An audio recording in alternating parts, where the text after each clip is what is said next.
Oh, wait, sorry. Hello, friends. Welcome to the Mario and Djoker podcast, your go-to show for all things NBA. And this is episode 10. You can find us on X at Mario NBA Chile and at Danco8C. Today, we'll take a look at the biggest playoff droppers in NBA history. But first, here with me, I got my co-host Djoker. What's good, bro? How you doing? Hey, brother, I'm all right, man. Always happy to be here. Me too. I'm very happy to be here. So we are we are getting ready for a great episode. In this case, the biggest playoff droppers. So I think we should start with like what does it mean to be a playoff dropper, right? Well, that's a great question. That's what I was thinking that we should probably talk about. So, like, that's not that easy to define because, like, different people have different definitions. But like, you can look at it from a point of view like whose stats drop in the playoffs. Like, if the production drops in the playoffs, that can be the definition. Or you can look at if the impact drops in the playoffs. But that's a bit harder to measure, right? Especially for older players. Oh yeah, And then you can since we also don't got look. a lot of advanced stats, right, for them. Right. And then this is something that you've talked about, and you can also look at it from like choking under pressure. You can look at it from that standpoint. So there's a lot of ways to really look at this.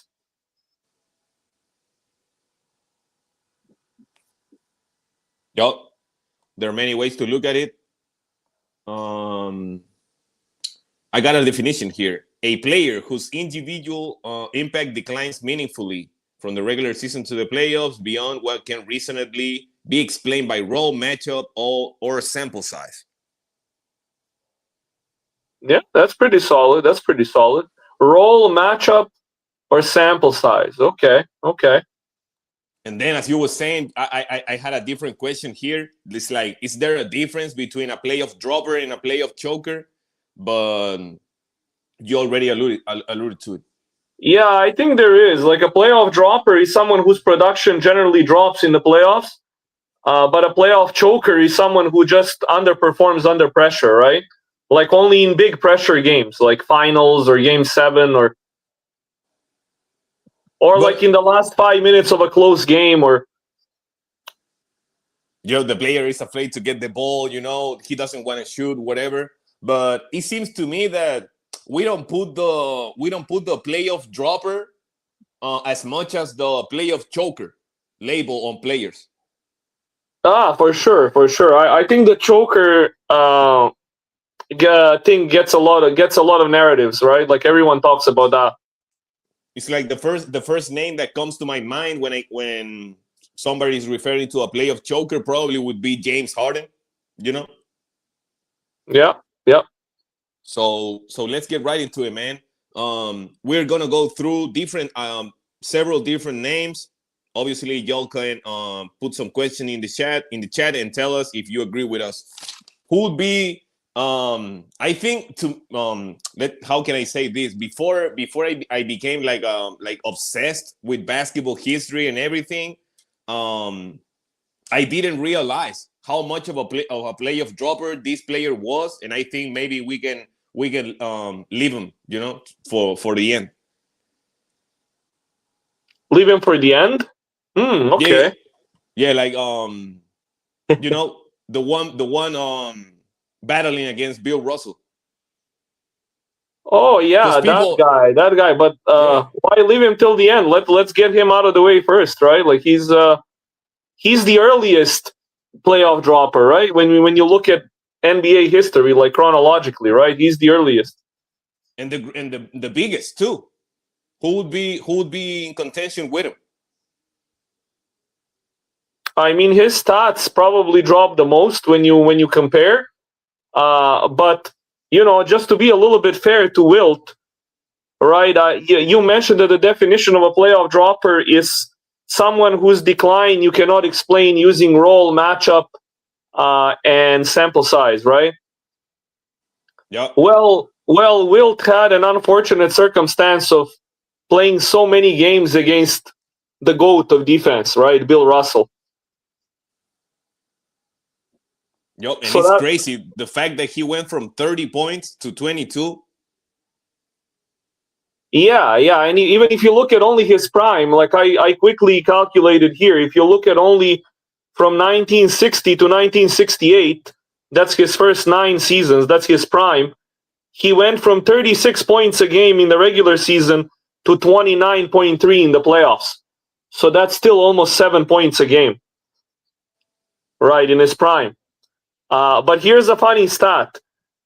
If you remove the games against Bill Russell, right, if you only look at games against other teams in the playoffs, like other than the Celtics, he's at 35 points a game. So he only drops 1 point if you disregard the games against Russell.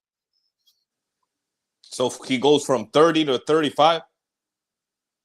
No, he went from 36 to 29, like from regular Oh, in season his to the prime. playoff. But if you exclude Bill Russell games, like against Bill Russell, then he goes from like 37 to 35. So like the drop is much less. Oh, got you. If you exclude games against Russell, right? Like the drop is much less. Yup, and obviously, his assists went down, field goal percentage went down a little bit, and free throw percentage as well. We don't got turnovers, steal, blocks, but his rebounds, he kept the he even went up a little bit when it comes to rebounds from 22 to Yeah, yeah, 24. yeah. And even though we don't have impact stats, like we have like team performance, like how good the team is in the playoffs. Like Wilt's teams improved on defense in the playoffs. So Yup. it's possible that his defense got better in the playoffs.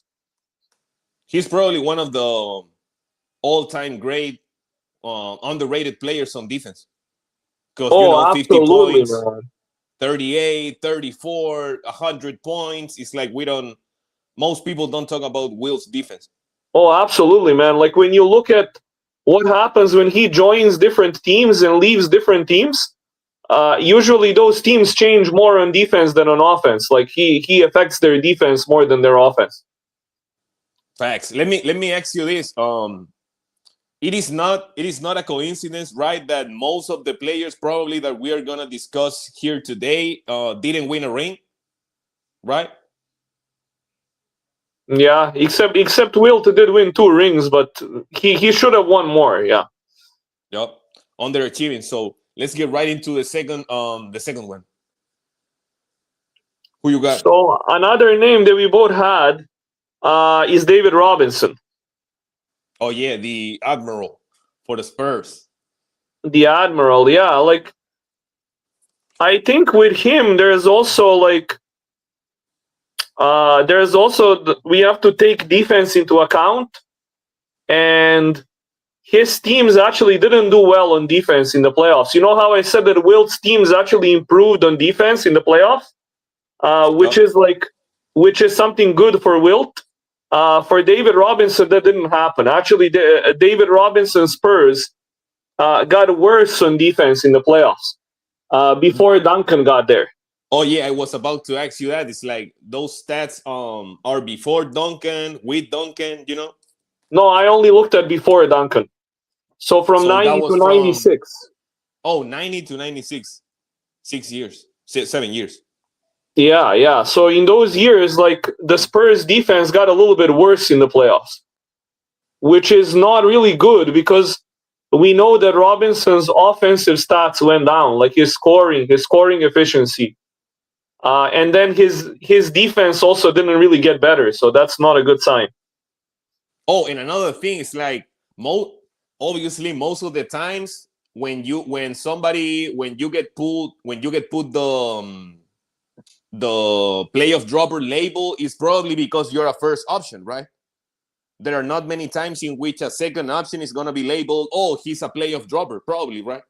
Oh, for sure, for sure. Unless you join a super team or whatever, where it can also vary, because if you are the number one option with not a lot of talent around you, you're more likely to underperform in most of the cases. But if you got Right, more right, right. talent, maybe your stats are not gonna be that good, but your team is gonna perform better, maybe. Yeah. So we have to always look at team performance, right? Like the wilt fact, like the fact that his defense, for instance, gets better in the playoffs, like that's actually important, right? Like we can't really Yeah. overlook that. Like maybe he gets worse on offense, but he compensates with defense, right? Maybe it's obviously a little fuzzy. We don't know. We can't be sure, but like it's possible. Yeah, or like obviously we can't talk for him, but maybe in the regular season he's more focused on offense, getting his points and everything. And when it comes to the postseason, you know, you gotta play better defense. Yeah. I mean, what we care about is total impact. So if his total impact stays the same, then that would be good, right? We don't know for sure. We can only guess based on how the team performs, right? But we don't know for sure. And another thing that I wanted to point it out is that I like what you did when it comes to like segmentating the player's career, because if a player when you are very old, when you're getting old and you are playing less minutes, your numbers are not gonna get better, so that can affect your career averages. Oh, for sure, no doubt. Like no doubt about it. So David Robinson, the next one. Let's go right into it, man. Joel Embiid, aka the process, aka I haven't gotten to the conference finals yet, but I will, maybe one day. Yeah. I was Um. gonna say AKA glass knees, but maybe that's not nice. Oh yeah, and lately he has been playing a way better. I know, man, but like with Did you? Embiid, I even feel bad to use the word like playoff dropper because I think with Embiid it's just injuries. Like he almost never gets to the playoffs healthy. Like I don't know. Like Like like we like, never like see the healthy Embiid in stomach the playoffs. issues, broken face, the knee, the meniscus. Yeah. We never saw a healthy Embiid in the playoffs, like for more than 5 games or something. Like it's crazy. Like Well, his problem is his health, his injuries, right? Like that's another factor too. That's a great point, because if you just go through the stats, you're gonna think that he's a big dropper. But that's when we need to add the context to it, in the fact that in the case of Embiid, the injuries, recurrent injuries. yeah, like with Embiid, I don't think it's anything in his skill set that stops him from dominating. I think it's health. Whereas, like let's say with Robinson, and even with Wilt, right? I can sort of see why they get worse on offense in the playoffs because they rely a lot on easy baskets. Like if you look at Wilt's footage and even Robinson's, actually they're kind of similar in some way, the way they play. Like Robinson and Wilt are a little bit similar. They face up to the basket.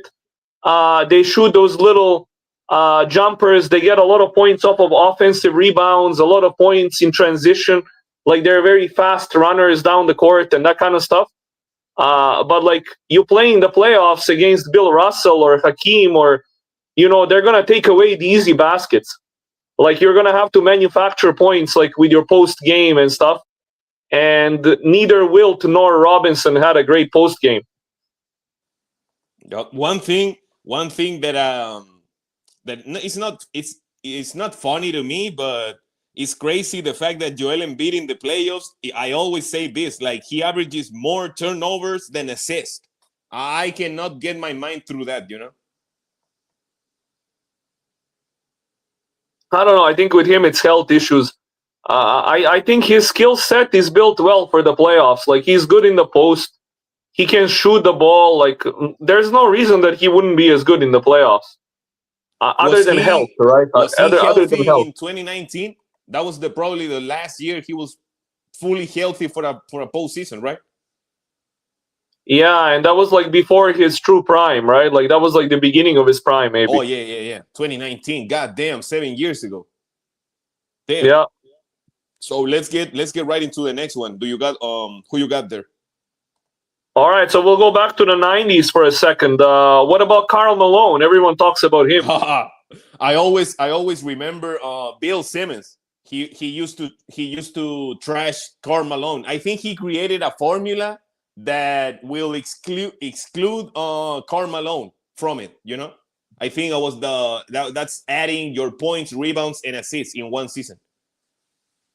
And Yeah. he always mentions that Karl Malone, you know, his numbers drop in the playoffs and everything, or you know, The all that. mailman doesn't deliver on Sundays, right? Oh, and he also did it as well as Joel Embiid. He didn't win a title. Yeah. And neither did Karl Malone, right? So actually, it's funny. Like with Karl Malone, like I've been just watching and tracking the 1988 series between the Lakers and the Utah Jazz. So like Magic and Worthy and Kareem against Stockton and Malone when they were young, right? And even young Karl Malone, like he took a lot of bad shots um, because he just tried to bully his way to the rim. And when there's no opening, then he would just take bad shots. I don't know. I don't know. Karl Malone didn't really have a very efficient game around the rim.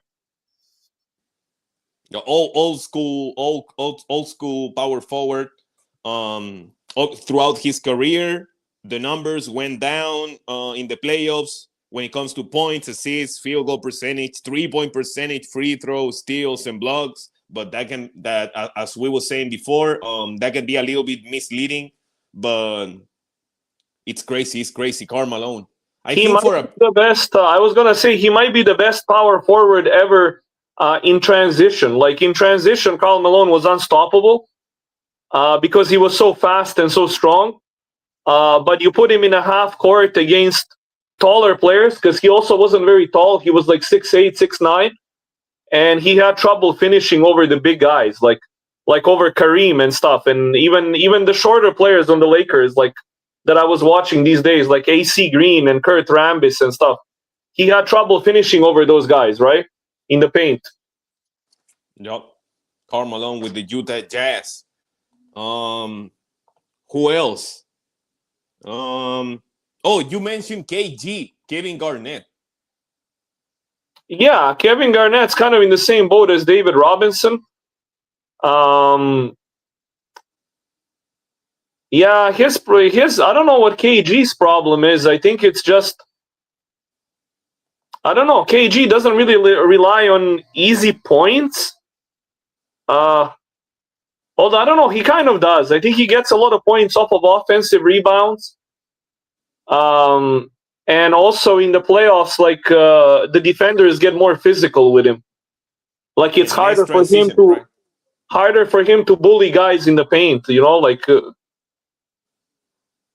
because he's not as strong as let's say like Tim Duncan, right, or Rasheed Wallace or Shaq. You know, like he's not as strong. Especially in his younger years with Minnesota, he was skinny. Yeah, yeah, and he's in the same boat as Robinson too. Like his Minnesota teams, like they get worse on defense in the playoffs too. So that's not really great. Like Especially for a player that obviously you can be a great player and two things can be true at the same time. You can be a great defender, but your team can get worse in the playoffs on that side of the court. But crazy with David Robinson and Kevin Garnett, two great defenders. yeah, so I don't know. That doesn't mean for sure that they're doing something wrong, right? Like you can't always say like the Or team cover is for your struggling. teammates. Yeah, Yeah. you can't say the team is struggling, so for sure it's them. But you know, like it's not a good look, right? It's not a good look. Then the next one. This is pretty obvious. James Harden, the beard, aka the system. Oh, really? I thought he was a playoff riser. You know, James Harden disappears constantly in the playoffs. Game 7, it doesn't matter. It's like how this the saying goes. Like there are three things that you cannot escape, like death, taxes, and James Harden choking in the playoffs. Yeah, that I don't know if that's harsh. Maybe not, right? Yeah, his numbers get worse in the playoffs, but especially in big games. So he might fit the playoff choker definition more than the playoff dropper. I think like in the normal playoff games, I think he performs about the same as the regular season. But then when it's game sevens and stuff, like he's had so many horrible game sevens. I cannot get. I always remember the Manu Ginobili block from behind when Harden is taking a three. You remember in that series when they lost, even though Kawhi wasn't even playing. Oh, I know, man. I know. Damn, And and James Harden is one of my favorite players, from this era. But damn, he be choking for real. and game seven against the Warriors in 2018 when they missed like what 47 3-pointers or something. It's Oh yeah, crazy. 27 in a row. Last year, or the year before last year against Denver. Damn. Well, last year he wasn't in his prime anymore, but like we're talking about that period from like 2016 to like 2020 when he was, his 5 amazing years in Houston, right? And then in the playoffs, he performed poorly. Yep. Then I brought up Adrian Dantley. He used to play for the Utah Jazz, played I think for 2 or 3 years with the Detroit Pistons. Then he got traded. But we was talking before we went live about the fact that he doesn't have a big sample size, right? When it comes to the playoffs. Yeah. So that goes into your definition of sample. Like his sample is really small. Plus, in that little sample, like if you look at only his prime years, like from 1980 to 1986, like he doesn't drop a lot. He drops like 1 point a game and like 2-3% in terms of efficiency. Like he doesn't even drop much, and it's a very small sample size. And one thing that I always remember about Adrian Dantley is the fact that he's one of the few players that average over at least 30 points on 50% shooting for 4 straight years.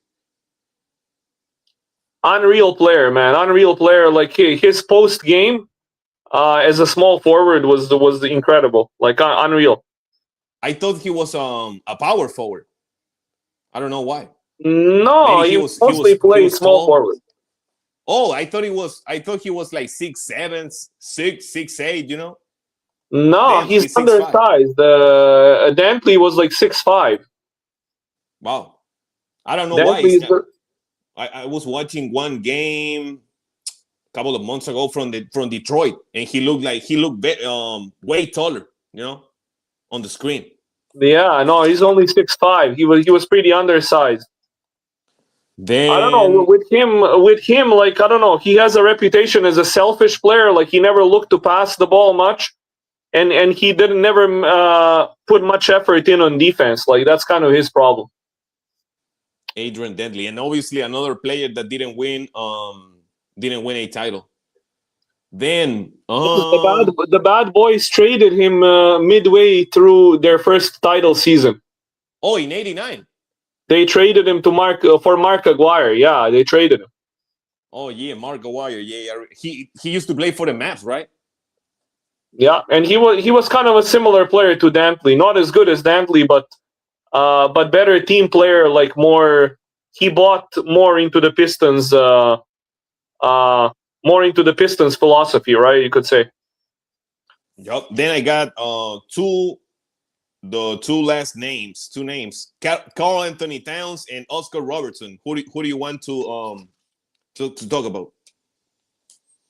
I mean, Cat. Let's talk about Cat first. Like he's definitely a playoff dropper. He's had a lot of disappointing performances, man. Like The numbers go down on everything almost except turnovers. yeah. From 39 from 3 to 35, from 52 from the field to 48. The assist go down from 3.1 to only 2, you know. Cat, and he's like under the radar. Did you see the report the other day that said that stated that Cat, I think his feelings got hurt because he's constantly on trade rumors and everything. Yeah, well, the Knicks are trying to flip him for Giannis, right? You can't blame them. Who would, you know? Then Oscar Robertson, would you consider him a playoff dropper? Because I actually wouldn't. No, I wouldn't. yeah, Like, yeah, his numbers went down a little bit, but he, like Wilt, he played a lot of games against the Celtics. And you know, like his teams on offense were very good in the playoffs.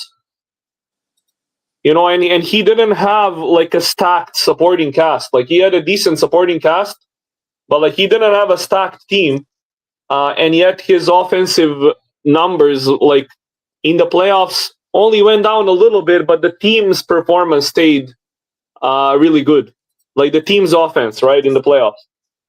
Oh yeah, that's like the other side of the coin, right? Like how your numbers translate into like team success when it comes to defense, offense, and everything. Basically, the Royals always got smoked in the playoffs, mostly by Boston, because they couldn't defend.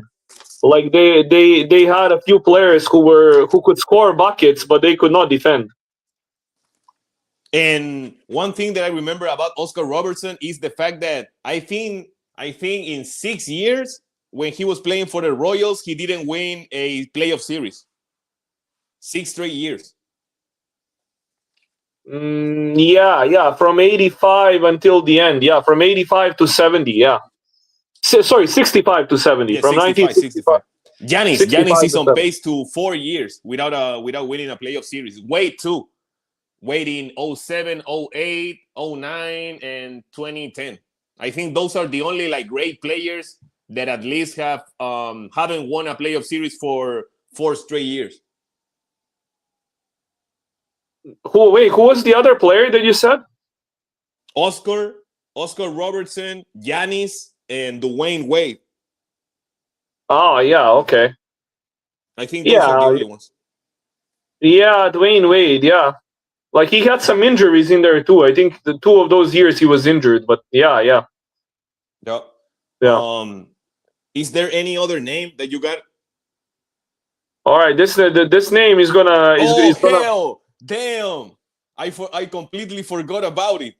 Damn. Go ahead. I was gonna say this name is gonna rock. Might cause an earthquake or something. How about the King when he was young before 2012? King James. Did you see the clip where Dylan Brooks calls LeBron the most overrated player in the NBA right now? Yeah, I saw it. Damn, but that's a good one. That's a good ass name. Before 2012, what about LeBron? You know, we was talking about the fact that 09 is probably the outlier, the anomaly, but that's a good ass name. Yeah, like the 2006, 2007 finals, 2008 against Boston, 2010 against Boston, 2011 against Dallas, right? Like those were all horrible series, right? Oh, did I tell you this? Like the other day, I saw a clown on Twitter, on X, comparing. I don't know if you saw this. He was saying, oh, LeBron stats in 2011 at his worst are comparable to Magic Johnson Finals MVP in '82. Are you kidding me? Oh gosh, I saw that, man.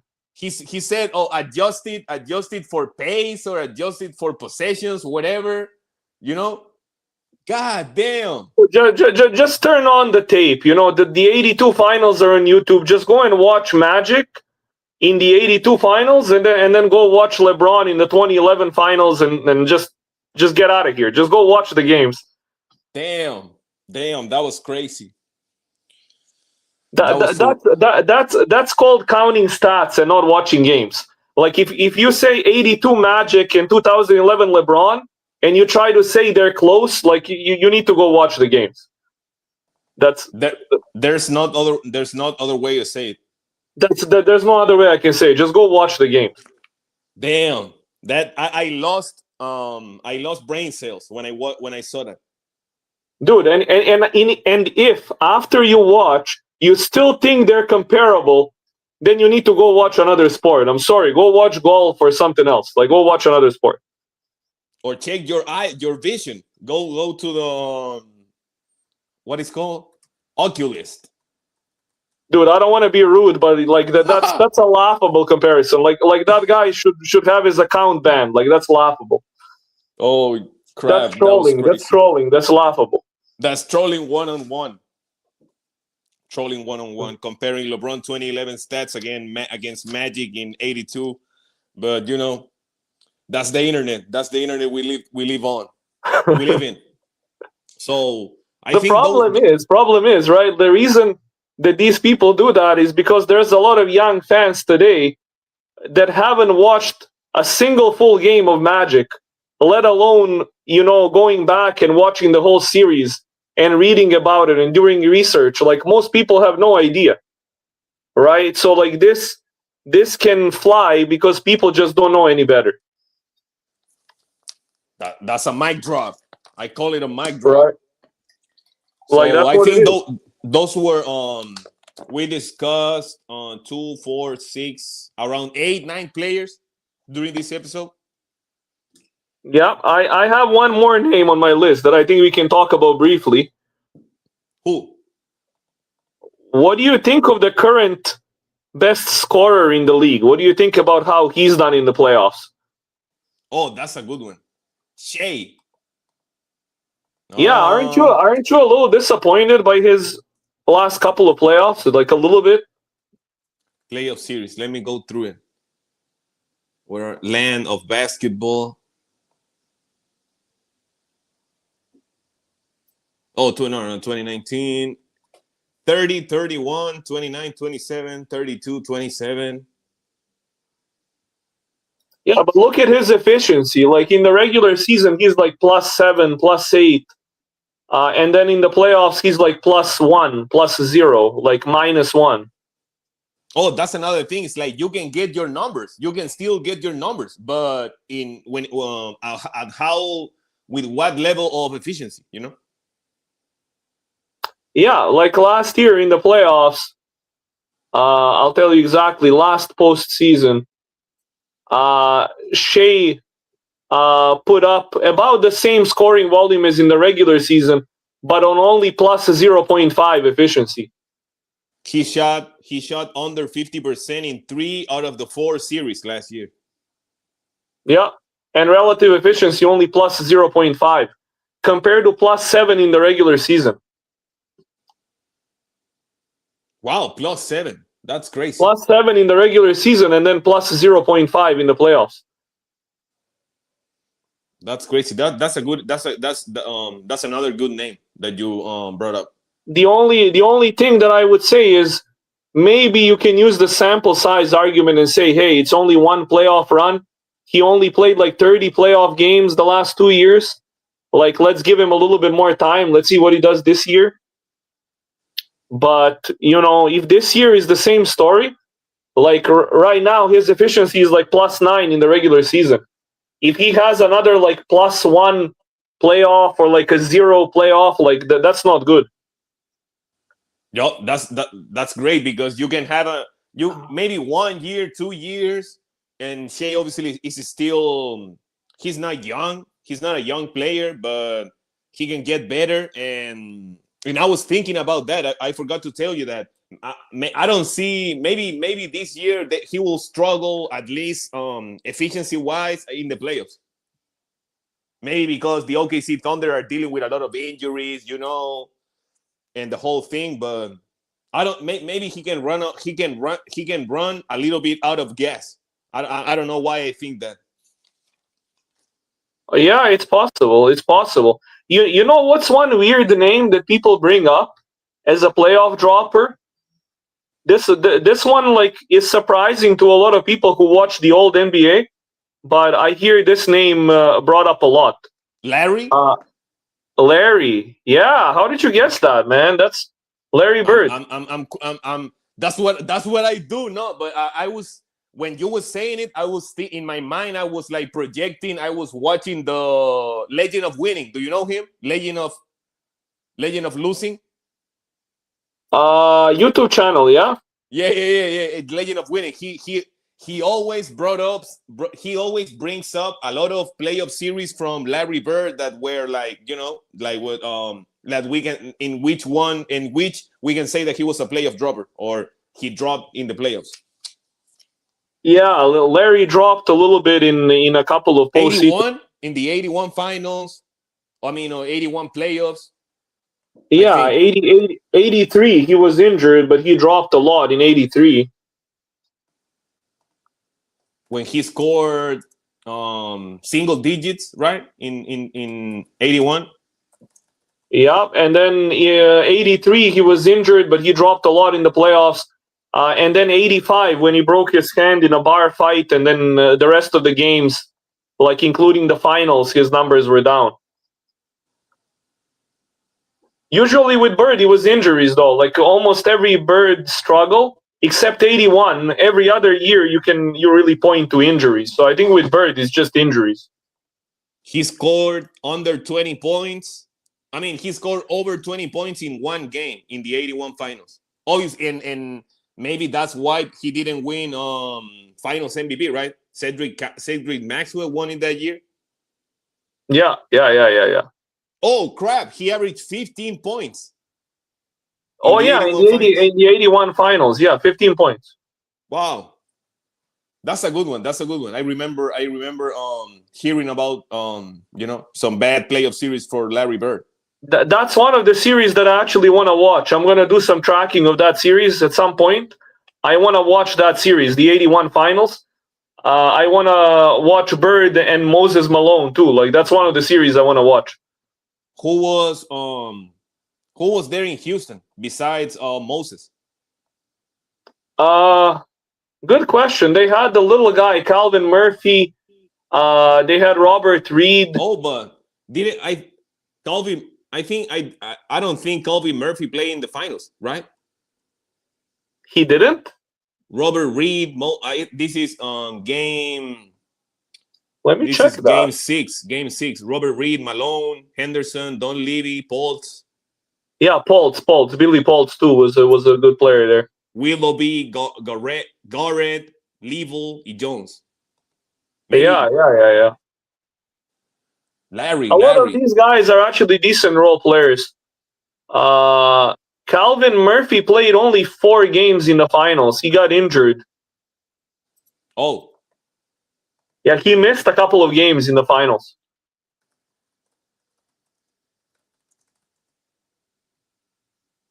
Yeah, it's interesting.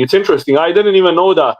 But yeah, that's one of the series that I plan to watch at some point. I'm going to track that series. That's a really interesting series. Is it on YouTube? Yeah. The 81 finals are on YouTube. The other day I watched the 69 All-Star game. Oh yeah. I saw that like a while ago when the video first surfaced. It was a good one. I'm a big fan of the old NBA. Like I watched almost every old tape that exists that I could get my hands on. I watched almost everything. That's like amazing, from the 60s and 70s. Yeah, I watched almost everything. 60s and 70s. So we need to pay homage and respect all elders. You know what I'm saying? And not be disrespectful like these little boys on X, disrespecting all legends. But it is what it is, and it is what it ain't. Yeah, I think Bird is not is not the best name after all, because I think a lot of his struggles are injuries. I don't think Bird would make any list of droppers for me. Yeah, I agree 100%. So that was it, man. I appreciate you, man, for being here. I'm very happy we're building this brick by brick, week by week. So, can you tell the people what would be our topic for the next episode? Oh, that's interesting. So what we have planned and what we were talking about even a couple of weeks ago is we want to do a big Bill Russell episode. Yep. That's what's in the works. So I think that's what we got to do next week. We got to do that one. Let me give you just a little sneak peek about this. Maybe you know about this, but I just saw this. The Celtics, they won at least 2 titles, 73-74, with the worst effective field goal percentage in the league. Whoa. How, Sway? How do you win the title back-to-back years with the worst effective field goal percentage in the league? Some people will say, "Oh, because Bill Russell was shooting 10% from the field," but I don't get it. Because there's 2 sides of the court. No, and we're gonna get deep into that next week. So check us and don't forget to like this video. We'll be back next week. So I appreciate you, bro. Yeah, man. It's a good That one. was it. It was a good one. That was it for today's episode. Thanks for listening. Don't forget to like this video, as I said before, and subscribe so you never miss a show. We are out. Take care, bro. See y'all next time. And we are out.